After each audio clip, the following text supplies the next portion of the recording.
नमस्कार दोस्तों, आपका एक बार फिर से स्वागत करता हूं हमारे YouTube channel next big bulls के ऊपर। उम्मीद करता हूं आप सभी मानसून एंजॉय कर रहे होंगे, साथ में अपने पोर्टफोलियो के प्रॉफिट्स को भी एंजॉय कर रहे होंगे। आज हमारा ये वीडियो है वो होने वाला है बैंक निफ्टी निफ्टी के बारे में, साथ में कुछ ह्यूमन साइकोलॉजी और जो कुछ स्टॉक्स हैं हमने लिए हैं वो किस वजह से लिए हैं और कहाँ तक उनका पोटेंशियल ग्रोथ हो सकता है, कहाँ तक हम उसके प्रॉफिट्स को बुक कर सकते हैं और जो प्रॉफिट्स हमने बुक करे हैं उसके बारे में हम इस वीडियो में चर्चा करेंगे। तो आगे बढ़ने से पहले मैं आपको रिक्वेस्ट करना चाहूँगा कि हमारे यूट्यूब चैनल को सब्सक्राइब करें, नोटिफिकेशन जो बेल आइकन है उसके ऊपर क्लिक करें ताकि आपको टाइम टू टाइम हमारे वीडियोस का नोटिफिकेशन मिलता रहे। तो चलिए आपका समय खराब किए बगैर मैं आपको सीधा लेके चलता हूँ चार्ट्स के ऊपर और आपको मैं बताना चाहूँगा जो हमारे व्हाट्सएप ग्रुप के जो मेंबर्स हैं उन सभी को पता होगा जो हमने कुछ पिछले समय में महीने में 1.5 महीने में हमने जो भी स्टॉक्स दिए थे उनमें कुछ में हमने बहुत अच्छे प्रॉफिट्स बुक करे, कुछ में हमने नॉर्मल प्रॉफिट्स बुक करे, लॉस हमने किसी में नहीं किया। ये इस ग्रुप की खासियत है, हम लॉस किसी में भी स्टॉक के अंदर नहीं करते हैं क्योंकि हमें पता होता है कि किस कंपनी के फंडामेंटल्स कितने अच्छे हैं, कितने बुरे हैं, किस स्टॉक को लेना चाहिए, किसको नहीं लेना चाहिए। हालांकि ऐसा कोई जरूरी नहीं कि लॉस होता ही नहीं है, हमें एक रखना चाहिए, लेकिन एक लॉस हो, एक लिमिट में हो लॉस। ऐसा नहीं कि हमने पूरा का पूरा कैपिटल ही एक शेयर के अंदर गंवा दिया। एक टाइम होता है एग्जिट मारने का भी कि बस हम इससे ज्यादा लॉस नहीं ले सकते, तो स्टॉप लॉस होना भी जरूरी है। लेकिन हमने लगभग लगभग सभी स्टॉक्स के अंदर प्रॉफिट बुक किया है पिछले कुछ समय के अंदर। जो हमारे पुराने मेंबर्स हैं, व्हाट्सएप कम्युनिटी के मेंबर हैं, व्हाट्सएप ग्रुप के जो मेंबर हैं, उन्हें पता होगा जीटीएल इंफ्रा हमने उनको दिया था। जीटीएल इंफ्रा के अंदर हमने बहुत अच्छा प्रॉफिट बुक किया, लगभग 50% से अबव प्रॉफिट बुक किया है हमने। अगर आप वहां पे देखेंगे तो हमने लिया था वो लगभग 2 रुपए 15 पैसे के आसपास हमने लिया था। जिस दिन ये थोड़ा सा नीचे आया था, इसका सर्किट टूटा था, उस दिन हमने यहाँ पर 2 रुपए 15 पैसे के आसपास, 2 रुपए 10 पैसे 15 पैसे के आसपास हमने इसको लिया था और उसके बाद में हमने लगभग 3 रुपए 95 पैसे 4 रुपए पे हमने इसको एग्जिट मारा था। इसके अलावा अगर हम बात करें जेएसडब्ल्यू इंफ्रा, जेएसडब्ल्यू इंफ्रा को आपने देखा होगा, तो जेएसडब्ल्यू इंफ्रा हमने आपको दिया था, उसमें भी बहुत अच्छा प्रॉफिट हमने ये लिया था 272 के आसपास और एग्जिट किया हमने लगभग 335 के आसपास। यहाँ पर हमने इसको एग्जिट मार दिया था 335 350 के आसपास हमने इसको एग्जिट किया। इसके अलावा हम बात करें सीडीएसएल, किसी भी मेंबर ने अगर आपने लिया हो, हमने इसको यहाँ पर एग्जिट किया लगभग 2450 के आसपास हमने इसको एग्जिट किया। अगर किसी भी मेंबर ने लिया हो ये सीडीएस लिया तो आप जरूर हमारे वीडियो को लाइक करें। किसी ने भी अगर जीटीएल इंफ्रा लिया था और उसने प्रॉफिट बुक किया तो हमें थम्स अप तो बनता है, लाइक करें, कमेंट करें। और अगर आप किसी स्टॉक्स के बारे में जानना चाहते हैं तो जरूर आप कमेंट में लिखें, मैं स्टॉक के बारे में प्रॉपर रिसर्च करके आपको बताऊंगा कि आपको कहाँ तक उसमें स्टे करना है, कहाँ उसकी बाइंग बनती है, कहाँ पे उसकी सेलिंग बनती है। ठीक है, इसके अलावा हमने एलआईसी हाउसिंग फाइनेंस आपको दिया था, बहुत अच्छा स्टॉक ये चला। एलआईसी हाउसिंग फाइनेंस जो है यहाँ पर हमने आपको बाई के लिए दिया था लगभग 650 के आसपास और यहाँ पर लगभग हमने इसको एग्जिट किया था लगभग 760 रुपए के आसपास, 750 रुपए के आसपास हमने इसका टारगेट भी दिया था, 750 पे हमने इसको एग्जिट किया था। फिर दोबारा से बनेगा इसका जो ट्रेड है तो हम दोबारा से भी डेफिनेटली हमारे ग्रुप में देंगे इसको। इसके अलावा कैस्ट्रोल जिसने भी लिया था वो भी लाइक करें। कैस्ट्रोल काफी समय बाद में एक बहुत बढ़िया बुलिश मोमेंटम के अंदर गया और इसने एक बहुत अच्छा हाई लगाया, लगभग 213 रुपए के आसपास हमारा ये बाइंग प्राइस था इसका। और उसके बाद में ये देखिए यहाँ पर इसने 260 का हाई लगाया। हालांकि हमने एग्जिट के लिए भी बोल दिया था 250 के आसपास, 245 250 के आसपास, तो वहां से काफी अच्छा प्रॉफिट हमने बुक किया। 13.54% का ये प्रॉफिट आपने बुक किया, लगभग 15% के आसपास हमने इसमें प्रॉफिट बुक किया। आईईएक्स, किसी ने भी आईईएक्स लिया हो, लगभग 186 का हाई लगाया इसने, ये हमने दिया था लगभग 150 के ऊपर, 182 के ऊपर हमने इसके एग्जिट के लिए भी बोल दिया था।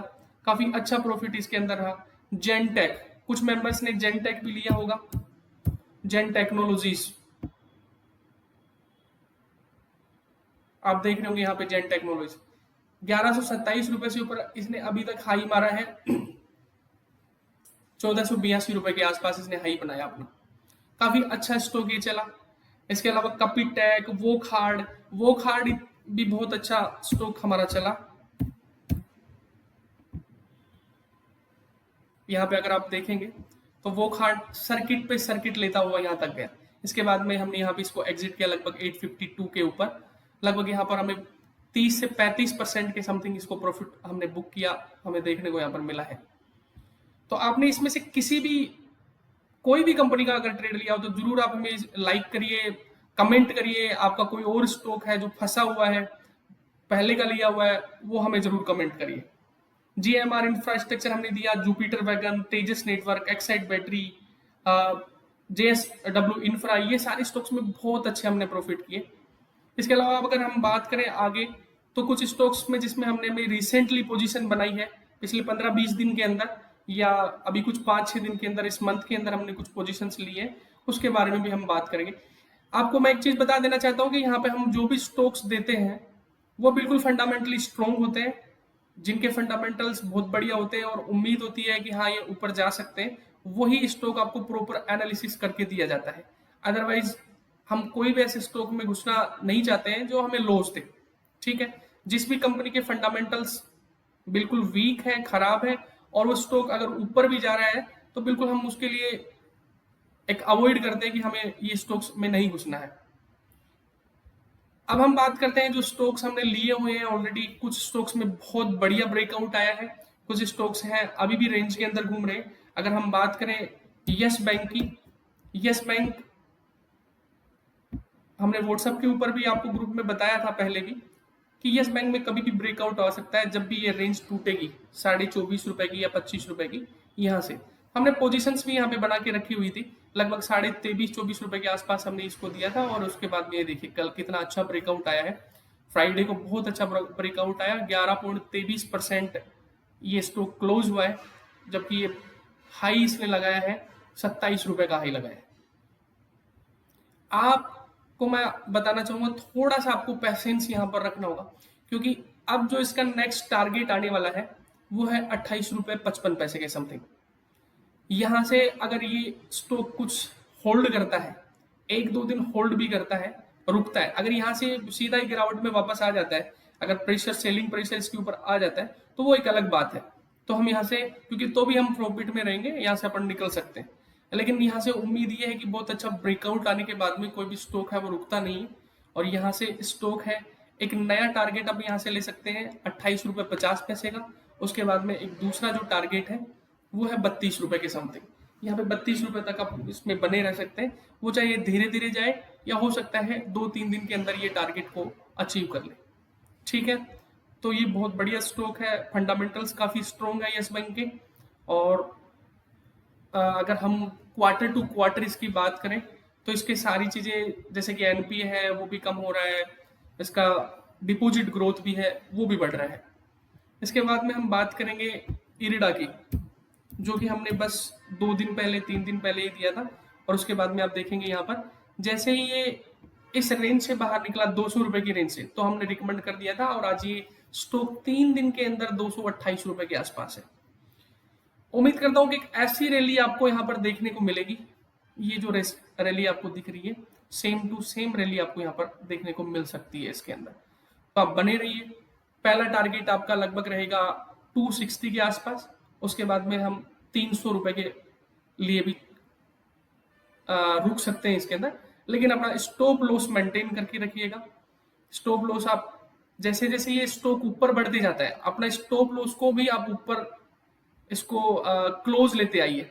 सपोज दैट ये ₹260 यहाँ पे चला जाता है, तो आप स्टॉप लॉस को यहाँ पे लेके आइए, ₹240 के ऊपर लेके चलिए। इसके ऊपर और जाता है तो स्टॉप लॉस को ट्रेल करते रहिए। ऊपर जाता है तो अपने स्टॉप लॉस को ऊपर लेते जाइए, ताकि आपके प्रॉफिट्स को कोई भी नुकसान नहीं हो।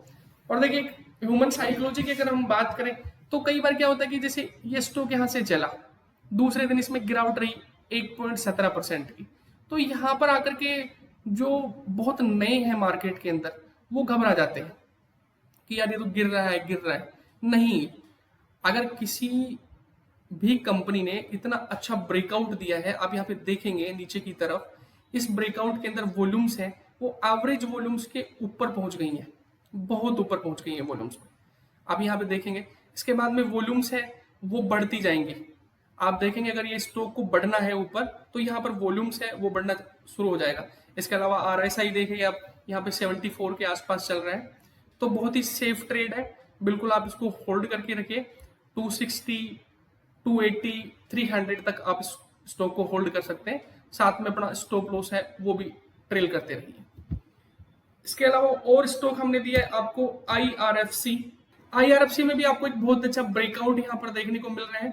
यहाँ तक थोड़ा सा हमें कोशिश होने की आवश्यकता है, जब तक ये अपने प्रीवियस हाई के ऊपर क्लोज नहीं देता है 200, तब तक हम थोड़ा सा इसके अंदर कोशिश रहेंगे। हालांकि वॉल्यूम्स है वो ऑलरेडी इंक्रीज हो चुकी है, ठीक है, वॉल्यूम्स इंक्रीज हो चुकी हैं और उम्मीद है कि ये स्टॉक्स है एक रेंज को भी ब्रेक करके जा रहा है, तो यहाँ पे बुलिश मोमेंटम इसके अंदर बनेगा। साथ में कुछ न्यूज है जैसे बजट आ रहा है, रेलवे के ऊपर गवर्नमेंट फोकस कर रही है, RVNL ऑलरेडी हाई लगा चुका है, यानी कि जो भी स्टॉक्स हमने ले रखे हैं उनके अंदर 10% का 8 से 10%, 15% इतना अभी भी आपको प्रॉफिट आ रहा होगा। मैं उम्मीद करता हूँ जो भी लेवल्स पे हमने दिए उनमें कोई भी लॉस में नहीं होगा, कुछ स्टॉक्स को छोड़ करके बाकी सभी स्टॉक्स हैं वो प्रॉफिट में आ रहे होंगे। RVNL को यहाँ पे देखते हैं हम। RVNL ने अभी ब्रेकआउट दिया, ये इस 4 जुलाई को, 4 या 3 जुलाई के लगभग मैंने ग्रुप में डाला था कि RVNL के ऊपर और IRFC पे फोकस रखिए। उसके बाद में ये देखिए आपने 17% का एक दिन के अंदर मूव, बहुत जबरदस्त मूवमेंट है ये 17% का। यहां से स्टॉक है 600 की जर्नी भी तय कर सकता है।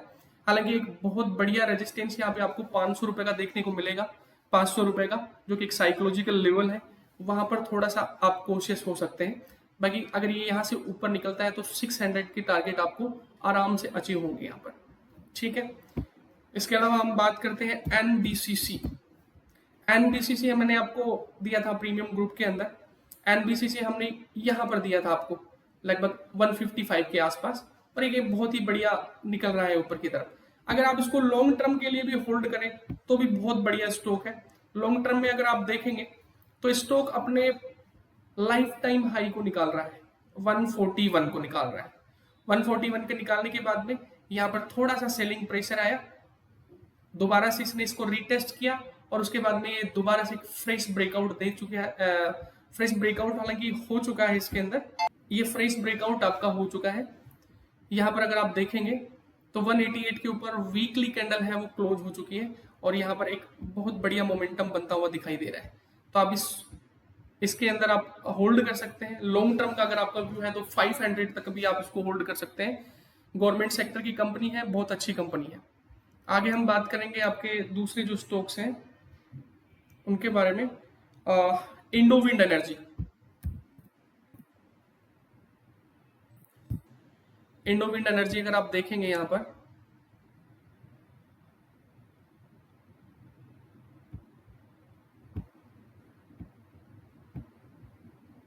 वीकली चार्ट के ऊपर अगर आप देखते हैं तो ये राउंडिंग बॉटम पैटर्न इसके अंदर बन रहा है। पहला टारगेट आपका रहेगा 40 रुपीज का, जहां पर हम ऑलरेडी यहाँ पे पोजीशन बना चुके हैं 25 रुपए के आसपास। 40 रुपीज का टारगेट आप लेके चल सकते हैं शॉर्ट टर्म के लिए। लॉन्ग टर्म अगर आप इसमें रुके रहना चाहते हैं तो आप रुक सकते हैं 70 रुपीज तक, 60 रुपीज तक, सॉरी 60 रुपीज तक आप इसमें रुक सकते हैं। लॉन्ग टर्म में भी ये बहुत अच्छा करेगा स्टॉक है वो, क्योंकि आप यहाँ पे देखिए जब भी राउंडिंग बॉटम बनता है इस स्टॉक के अंदर एक बढ़िया हाई लगाता है ये, जब भी राउंडिंग बॉटम बनता है एक अच्छा हाई लगाता है। तो इसका रेजिस्टेंस लगभग आपको 60 रुपीज के आसपास आपको देखने को मिलेगा। तो आप थोड़ा सा इसमें होल्ड करके रखिए। आप चाहे तो लॉन्ग टर्म के लिए भी रख सकते हैं, चाहे तो शॉर्ट टर्म के लिए भी रख सकते हैं। ऑलरेडी हमारे ग्रुप मेंबर्स का इसके अंदर लगभग 20% से अबोव प्रॉफिट आ रहा है और ये आगे भी आता रहेगा। इसके अलावा मैंने आपको दिया था आइडिया वोडाफोन। आइडिया वोडाफोन में अगर हम बात करें तो वो सेम रेजिस्टेंस लेवल से ये थोड़ा सा यहाँ पर रिट्रेसमेंट कर रहा है वापस। हालांकि ये थोड़ा नीचे और आ सकता है। अगर हम बात करें शॉर्ट टर्म की तो ये अपने 16 रुपए के आसपास रीटेस्ट कर सकता है, फिर भी कोई दिक्कत नहीं है। 16 रुपए के आसपास हमारा स्टॉक बाई किया हुआ है, अभी हमने इसमें एग्जिट नहीं किया है। हम होल्ड कर रहे हैं इसको लगभग 24 के टारगेट के लिए। अगर ये यहाँ पे नीचे आता है तो हम और एक्यूमुलेट करेंगे और इसमें क्वांटिटी को ऐड करेंगे लगभग 16 रुपए के आसपास, और एक यहाँ से रिटर्न हो जाता है तो हमारा जो पहला टारगेट है 20 रुपीज का बहुत जल्दी आपको आते हुए दिखाई देगा। इसके अलावा हमने आपको सजेस्ट करा था सुजलोन एनर्जी, ठीक है। सुजलोन एनर्जी अभी भी बहुत अच्छा इंस्टेंस बन रहा है इसका। सुजलोन एनर्जी की बात करें तो लगभग ये मैंने आपको दिया था स्टॉक को 50 रुपीज से अबो, और यहाँ पर ये पर देखिए आप बहुत बढ़िया तरीके से वापस से राउंडिंग हो रहा है और अपने जो प्रीवियस जो हाई है उसके ऊपर ही क्लोज हुआ है। हो सकता है ये कल आपको थोड़ा सा और ऊपर मिले 60-65, ये शॉर्ट टर्म के लिए आप इसको होल्ड कर सकते हैं 65 रुपए के लिए। यहाँ पे आप बेच सकते हैं इसको 60 रुपए और 65 रुपए के बीच के अंदर। दोबारा से जब ये वापस से आता है, वापस से आपको 20 EMA के आसपास मिलता है तो आप इसको दोबारा से बाई कर सकते हैं, क्योंकि इसका लॉन्ग टर्म जो व्यू है वो अगर आप देखेंगे वीकली चार्ट के ऊपर तो ये 200 EMA से ऊपर निकल गया है। सॉरी, अगर हम मंथली बात करें, सॉरी मंथली की बात करें तो ये अपने इस बैरियर को क्रॉस कर चुका है, 5130 को क्रॉस कर चुका है। ऊपर अगर हम बात करें तो ये लगभग 110 रुपए या 100 रुपए का आप इसको टारगेट लेकर चलिए लॉन्ग टर्म के लिए। महीने में, 2 महीने में, 3 महीने के अंदर आपको ये टारगेट्स आते हुए नजर आएंगे। यहाँ पर डेली बेसिस पे जो हम स्विंग ट्रेड करते हैं, ठीक है, 2 वीक के लिए, 3 वीक के लिए या 4 वीक के लिए हम होल्ड करके रखते हैं, वो अपनी पोजीशन को 60-65 के बीच में हटा सकता है, क्योंकि यहाँ से थोड़ा बहुत आपको गिरावट देखने को मिल सकती है। इसके अलावा मैंने आपको दिया था NFL, national fertiliser. National fertiliser ने बहुत अच्छा ब्रेकआउट दिया 20% के आसपास।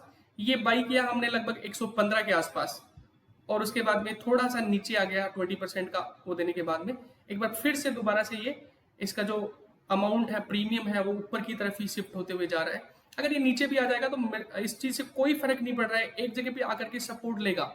लेकिन यहाँ पर आप देखिए इस चीज को, थोड़ा सा आपकी साइकोलॉजी को डेवलप करने की आवश्यकता रहेगी। यहाँ पर 20% का जो बाइंग आई है, बहुत जबरदस्त बाइंग आई है, 20% का सर्किट इसके अंदर लगा है। कौन खरीदा है यहाँ पर? इतनी बड़ी लंबी स्पाइक इसमें वॉल्यूम्स के अंदर बनी हुई है, किसी ने तो खरीदा है यहाँ पर। हो सकता है इंस्टीट्यूशनल बाइंग आई हो, या हो सकता है कि बहुत बड़े जो इन्वेस्टर्स होते हैं उन्होंने यहाँ पे बाइंग करी हो बहुत बल्क क्वांटिटी के अंदर, उसके बाद में यहाँ पर रिटेलर निकलना शुरू हो गया। ये देखिए आप, अगर इस चीज की हम देखें, पूरा इसका मंथली इंस्टेंस देखेंगे लॉन्ग टर्म के लिए अगर हम देखते हैं तो ये स्टॉक चल रहा है लगभग अपनी लाइफ हाई के आसपास। ये देखिए, ये जो भाव है आपको 2010 का भाव मिल रहा है। उसके बाद में कंपनी ने कितनी ग्रोथ करी है, क्या किया है, कितने इसके फंडामेंटल्स स्ट्रॉन्ग हुए होंगे, कितना इसके अंदर इन्वेस्ट आया होगा, उसके बाद में ये धीरे धीरे धीरे धीरे करके ऊपर की तरफ निकलना स्टार्ट हो रहा है। अब ये देखिए कि 150 रुपए से ऊपर जब स्टॉक निकलेगा तो मुझे लगता है कि लॉन्ग टर्म का 300 रुपए, 350 रुपए भी जा सकता है एक लॉन्ग टर्म, 1 साल के अंदर, 2 साल के अंदर। और वीकली अगर आप देखें तो यहाँ पर भी वही राउंडिंग बॉटम पैटर्न बन रहा है यहाँ पर आपका। और ये जो वीक क्लोज हुआ है, ये जो ग्रीन कैंडल बनी है लगभग 3.47% प्लस बनी है, पिछले वीक से ऊपर क्लोज हुई है। जो पिछला वीक क्लोज था उससे ऊपर क्लोज हुई, तो यहाँ पे स्लोली स्लोली ये 200 की तरफ बढ़ने के लिए तैयार हो रहा है। तो बिल्कुल आप इस ट्रेड के अंदर बने रहिए, बहुत अच्छी ट्रेड है नेशनल फर्टिलाइजर की। फर्टिलाइजर सेक्टर में बूम आने वाला है। कावेरी सीड्स आपको दिया था, जोमेटो आपको दिया था, सीक्वेंट साइंटिफिक आपको दिया था, इसके अलावा इरिडा, एनएचपीसी, हुडको, एनबीसीसी, ये सारे स्टॉक्स मैंने आपको दिए थे गवर्नमेंट सेक्टर के। आपको बने रहना है इसके अंदर, आपको टाइम पे बता दिया जाएगा ग्रुप में कि आपको कब इसमें से एग्जिट मारना है। ये सारे स्टॉक्स हमने लिए हुए हैं, और उसके बाद में हम बात करेंगे निफ्टी और बैंक निफ्टी के बारे में। यहाँ पे सबसे पहले हम बैंक निफ्टी की बात कर लेते हैं। थोड़ा सा बेरिश मोमेंटम देखने को मिल रहा है बैंक्स के अंदर, स्पेशली गवर्नमेंट सेक्टर के बैंक के अंदर। उसका सॉरी प्राइवेट में भी मिल रहा है। HDFC काफी नीचे आ गया एक बहुत बढ़िया ब्रेकआउट देने के बाद में। निफ्टी बैंक्स की अगर हम बात करें तो बैंकिंग सेक्टर थोड़ा सा बेरिश मुझे यहाँ पे नजर आ रहा है, क्योंकि अभी रिसेंटली एक रिपोर्ट के अनुसार कंपनीज का जो बैंक्स का जो है वो डिपॉजिट ग्रोथ है वो नेगेटिव आ रहा है। और आपको पता है ये डिपॉजिट ग्रोथ नेगेटिव क्यों आ रहा है? उसका रीजन है ये जितना भी जो पैसा है बैंकों में जो डिपॉजिट पड़ा है लोगों का, वो सारा का सारा निकल करके म्यूचुअल फंड और स्टॉक मार्केट में आ रहा है। बैंक निफ्टी पे थोड़ा सा मैं बीरिश हूँ, जबकि मैं निफ्टी के ऊपर, जो निफ्टी की कंपनीज हैं उनके ऊपर मैं थोड़ा सा बुलिश हूँ। उसका रीजन ये है कि बैंक्स के अंदर अगर पैसा आपका निकलेगा, जो डिपॉजिट है जिसे बैंक कमा के अर्निंग कर रहा है, बैंक अपनी जिसे डिपॉजिट आप डालते हैं उसका बैंक है वो लोन देता है, उसके बदले में आपको 3-3.5% का इंटरेस्ट देता है। तो वो पैसा निकल के आ रहा है स्टॉक मार्केट में। जब बैंक्स के पास में डिपॉजिट ही नहीं होगा तो वो लोन्स कैसे बांटेंगे? आपको इस चीज को लिए समझना पड़ेगा, थोड़ा सा गहराई से समझना पड़ेगा। अगर बैंक्स के पास डिपॉजिट नहीं आएगा तो वो लोन्स किससे बांटेंगे? अपना लोन रिकवर करेंगे, उस लोन को फिर से दोबारा रीलोन करेंगे। तो एक टाइम ऐसा आएगा कि उनके पास में डिपॉजिट्स की कमी होगी, डिपॉजिट्स की आवश्यकता उनको पड़ेगी। तो उनका जो फोकस रहेगा फिक्स डिपॉजिट पे, एफडी पे, जो परंपरागत जो लोग इन्वेस्ट करते हैं एफडी के अंदर, तो उसकी रेट्स हैं वो आपको बढ़ती हुई दिखाई देंगी। ठीक है, उसकी रेट्स हैं वो बढ़ेंगी, तो बैंक का जो नेट प्रॉफिट मार्जिन है वो कम हो जाएगा। आप समझ रहे हैं, जैसे 9% अगर अभी एफडी की किसी बैंक की XYZ चल रही है, वो उसको बढ़ानी पड़ेगी, 10% देनी पड़ेगी, 12% देनी पड़ेगी। तो जो एक्स्ट्रा अमाउंट कस्टमर के पास जाएगा, इन्वेस्टर के पास में जाएगा, ठीक है, वो उनके प्रॉफिट से कम हो जाएगा। तो यहाँ पर थोड़ी सी ग्रोथ में बैंक्स के अंदर नेगेटिविटी हो सकती है। ठीक है, डिपॉजिट ग्रोथ की वजह से तो बैंक निफ्टी नीचे जा सकता है। इसके अलावा जो पैसा बैंकों से निकल रहा है वो पैसा डाइवर्ट हो रहा है सीधा निफ्टी हो गया, आपका स्टॉक्स में हो गए, म्यूचुअल फंड हो गए, इनके अंदर आपको आ रहा है। तो आप देख रहे होंगे कि थोड़ा सा अगर आप देखेंगे यहाँ पर एक बहुत अच्छी रैली आपको बैंक्स के अंदर देखने को मिली, वहीं पे निफ्टी में भी बहुत अच्छी रैली देखने को मिली। लेकिन बैंक निफ्टी जितना नेगेटिव इंस्टेंस दिखा रहा है उससे बढ़िया मेरे को बुलिश लग रहा है आपका निफ्टी 50। और उसका रीजन आप खुद भी देख सकते हैं, यहाँ पर एक बहुत लंबी रेंज बनाने के बाद में यहाँ से एक ब्रेकआउट आपको नजर आ रहा है। आप अगर बैक में देखेंगे, पीछे देखेंगे, मंथली के अंदर आप उसको देखेंगे, ये बुल रन जो चल रहा है फिलहाल, ये बुल रन यहाँ से स्टार्ट हुआ है 18,000 से। ठीक है, अब देखते हैं ये कहाँ तक जाता है। जैसे कि 12,000 से ये बुल रन चला था, उसके बाद में जो रेंज बनी थी वो हाई बना था यहाँ पे 18,000, 12,000 से सीधा 18,000। अब ये 18,000 से 24,000 पहुंच चुका है ऑलरेडी। ठीक है, इस लेवल से ये 24,000 पहुंच चुका है। लेकिन अगर हम परसेंटेज वाइज इसको देखें तो ये बुल रन कितने परसेंटेज का था, उतना परसेंटेज अभी तक भी नहीं हुआ है इसमें। जब तक मुझे लगता है ये 28,000 तक नहीं पहुंचेगा, हालांकि एक साइकोलॉजिकल लेवल आपको यहाँ पे देखने को मिलेगा 25,000 रुपए का, उसके बाद में 28,000 रुपए यहाँ पर टच कर सकता है। और हो सकता है कि थोड़ा बहुत वो यहाँ पे रेंज बनाई या थोड़ा सा उसको प्रॉफिट बुकिंग आपको देखने को यहाँ पर मिले। बड़े बड़े इन्वेस्टर हैं या फिर रिटेल है, कोई नहीं बता सकता इस चीज को कि भाई 28,000 से ऊपर जाएगा या 28,000 जाएगा। एक हम व्यू लेके चल रहे हैं कि यहाँ से ऊपर ही जाना चाहिए। यहाँ पे देखेंगे आप, छोटा सा यहाँ पे रेंज बना और उसके बाद में मार्केट नीचे आया, लेकिन बायर्स ने इसको ऊपर, बहुत ऊपर ढकेल दिया। ये आप देखेंगे शायद जून 4 जून को जो कैंडल बनी थी उसका आपको यहाँ पर दिख रहा होगा। ठीक है, बाकी ये मेरे को मंथली के ऊपर बुलिश होता हुआ नजर आ रहा है। आप देख पा रहे होंगे यहाँ पर एक मैंने लाइन बना रखी है, लाइन ड्रॉ करी हुई है, यहाँ से सपोर्ट लेके ये वापस से ऊपर की तरफ निकल रहा है। तो पॉसिबल है कि निफ्टी 50 के अंदर एक बहुत अच्छा बुल रन बन सकता है, उम्मीद हम ये कर रहे हैं। और आप सभी भी यही उम्मीद कर रहे होंगे कि बढ़िया है, मार्केट ऊपर चले तो अच्छी बात है। लेकिन थोड़ा सा नेगेटिव प्रोस्पेक्ट भी हमें रखना चाहिए ताकि हम उस जगह पे संभल करके चल सके। स्टॉक मार्केट है, किस दिशा में जाएगा ये किसी को नहीं पता है। ठीक है, सपोर्ट लेवल पे बाई करना है आपको, रेजिस्टेंस लेवल पे सेल करना है। अपनी यही स्ट्रेटेजी बना करके चलिए और मार्केट में अच्छे प्रॉफिट करते रहिए। ठीक है, अगर आपको वीडियो अच्छा लगा तो आप हमारे चैनल को सब्सक्राइब करिए, कमेंट करिए, लाइक करिए। आपको कोई भी क्वेरी है आप हमें कमेंट में बता सकते हैं, हम आपको उसका रिप्लाई जरूर देंगे। Thank you so much, have a nice day.